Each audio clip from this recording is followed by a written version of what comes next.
Ang mabuting balita ng Panginoon ayon kay San Marcos. Papuri sa iyo, Panginoon. Noong araw na yon, habang nagtatakip silim na, sinabi ni Jesus sa kanyang mga alagad, "Tumawid tayo sa ibayo."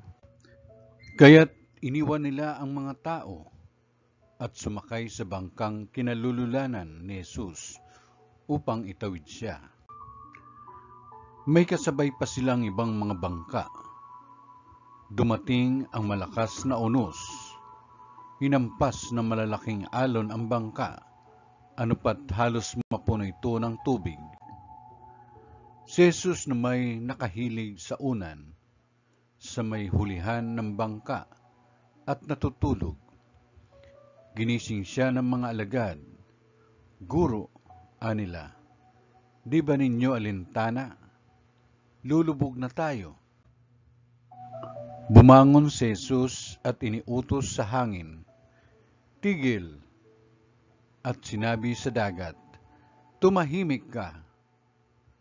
Tumigil ang hangin at tumahimik ang dagat.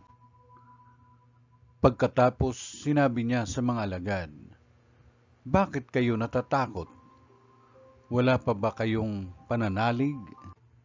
Sinidlan sila ng matinding takot at panggigilalas, at nagsabi sa isa't isa, "Sino nga kaya ito at sinusunod maging ng hangin at ng dagat?" Ang mabuting balita ng Panginoon. Pinupuri ka namin, Panginoong Jesucristo.